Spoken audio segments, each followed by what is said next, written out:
Here at the Cannes Yachting Festival, we've been given the chance to take a look around the Extra X99 Fast, and it really is quite some piece of equipment.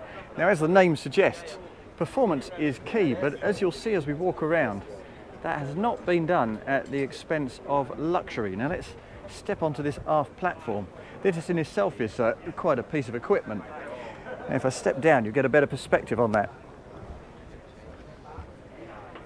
This raises up to pontoon level. You can drop it down to water level, or you can recess it down beneath the water surface to retrieve toys, to retrieve a tender actually up to 650 kilos, so there's lots of scope there.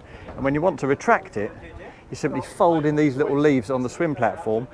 That drops down and this sweeps into place so that that section becomes the central part of your swim platform.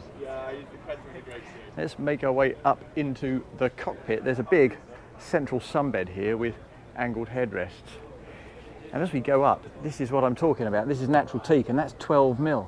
And you look at the steelwork too. You could get away with much narrower stuff than that, but they've gone for high quality for here, even though that inflates the weight. And when we get into this cockpit, it's kind of a two-tier affair. The lower level here with casual lounge seating, very convivial.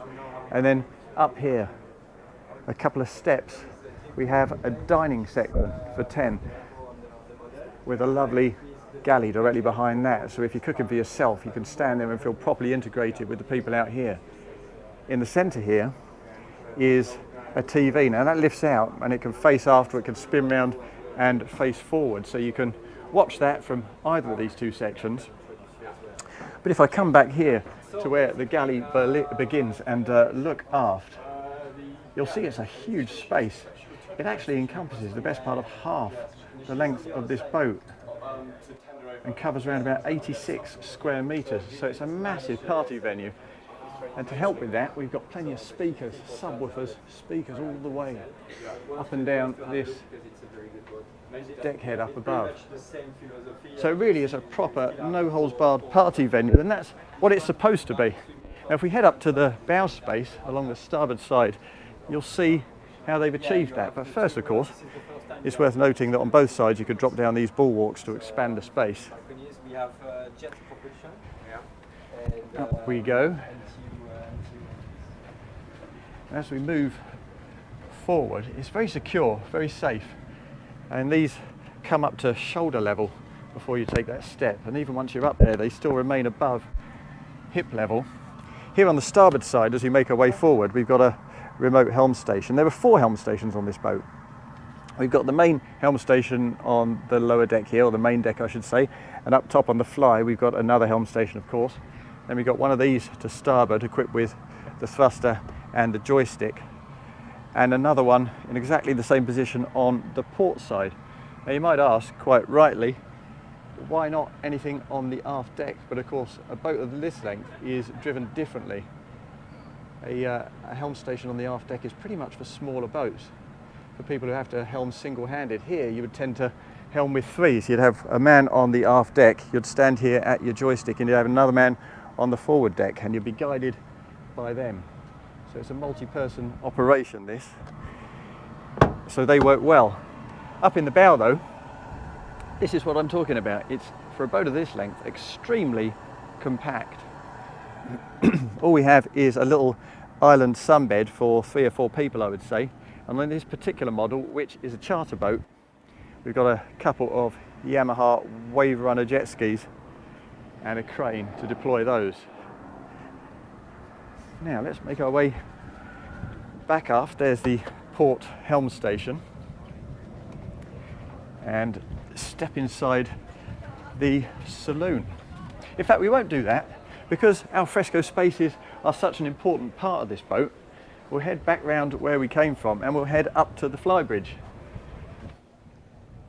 And when we get up here, it's a very attractive space, but it's not huge by the standards of a 99-footer. And the reason for that, of course, is that they do want to keep the weight down low. This is supposed to be a performance boat. Now we'll head aft and we'll swing around to the starboard side and take a look at the wet bar. There are no cooking facilities on this particular model, but you can of course have them alongside fridges and ice makers. This looks directly across to the port side where we've got a nice dining station, and there's additional furniture aft. As you can see from the two sunshades up above us, this Flybridge is broadly split into two sections. We've got sunbathing forward, so you can remove that and have plenty of sun while retaining shade for the diners further aft. It's also worth noticing that we've got quite a lovely big screen rim all the way around. Comes way aft, provides really good shelter for the people sitting down in here when you're underway, and this is after all a pretty rapid boat. But if I come outboard and take a look at that, you'll see that these screens are angled inwards, and that's a nice touch. Aesthetically, it just lowers the profile of this boat. Now, you can't of course keep these up underway beyond about 15 knots, but they are looking into the idea of a hardtop to compensate for that.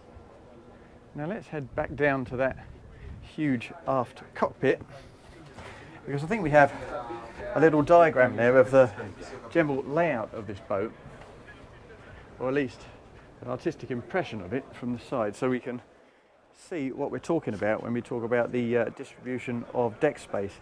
Now, this is about where the galley starts, just here. So the aft deck encompasses literally half of the length of the boat, as I say. If we look up top, you can see that the Flybridge only encompasses about a quarter of the overall length. Stylistically, it's got kind of a look of a limo tender, but it remains very sleek for a Flybridge equipped boat.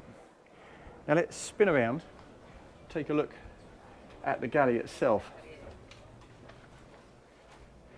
Now it's really well equipped, this, as you would expect. A huge oven, a lovely big wine cooler on the starboard side, and a supremely powerful and extremely large electric induction hob there, plus a really big sink. And look at this view as you're standing here doing a bit of cooking. You really aren't divorced from that party at all. As we make our way back out of here, it's worth having another look at these materials. I mean, the width of that door is absolutely outrageous. It's not solid oak all the way through, but you get a sense of the scale of things here, the materials. As I say, the guys here are not afraid of adding a little extra weight if it delivers extra luxury, and they've absolutely done that. We'll talk about how that impacts on the performance in a bit.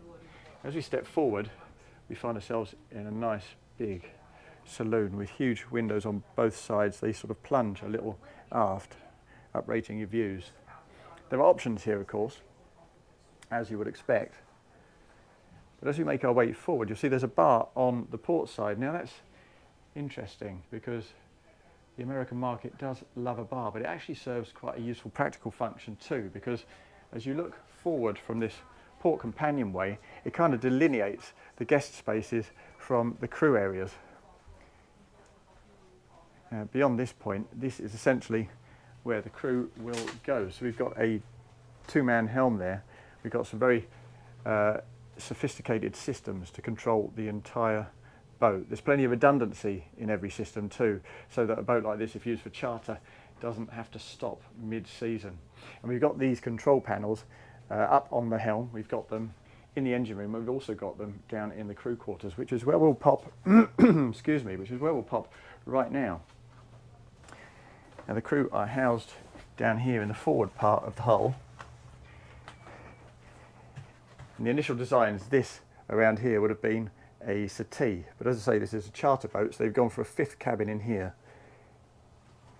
Another cabin on either side in the forepeak, two in there, so crew of up to 5, and an additional heads compartment with separate shower there.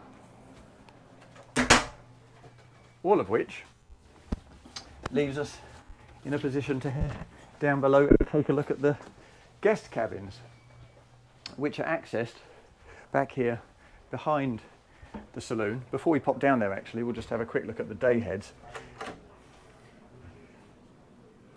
I got excited by the width of the door and didn't actually look into the day heads itself. Nicely appointed. As elsewhere on this boat, lots of oak and loads of headroom, and that of course means that all the en-suites down here are entirely private. So we'll head down this stairwell, oak everywhere you look, and it's nicely done here with these kind of angled slats as you come down. It kind of operates as a bulkhead, but without actually cutting you off from the light or the views. And we've got people in the owner's cabin aft, so we'll head straight forward to the bow cabin.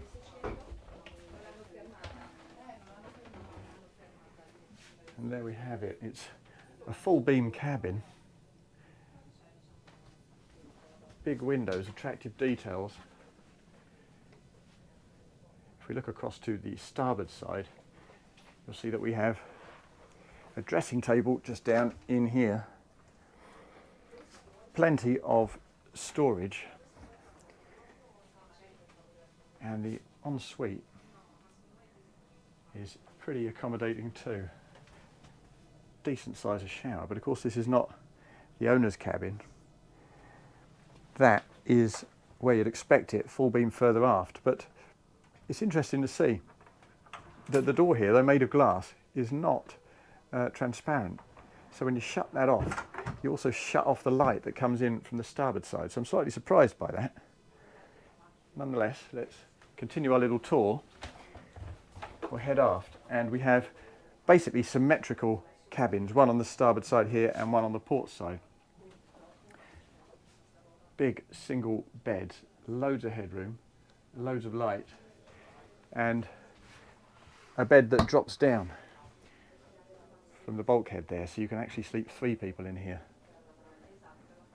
After that, there is your ensuite. Again, a separate shower with a rain shower up above. Good space, good light, good headroom. The port side, as I say, mirrors that absolutely. There are apparently some very minor differences according to the designer who I've just been speaking to, but you really couldn't spot them. So essentially identical. And round the corner, down a step and further aft, we find ourselves in the owner's cabin. And the materials again are very nice. We have the oak, we have this kind of soft, slightly pitted fabric, and we have lacquered surfaces as well. Plus, if I pop down here to this enormous recessed TV, we have lots of natural leather, which feels great. It's a very cool looking place. There's a big dresser on the port side that could easily service as a desk should you need it. Again, trimmed with leather. And on the starboard side, in a fairly conventional fashion, we have the toilet and the bidet aft. We have twin sinks in the centre and a large rain shower further forward. Excellent light. But again, as you see, these are not see-through or semi-transparent doors, so you don't actually get any light coming through when you close that off.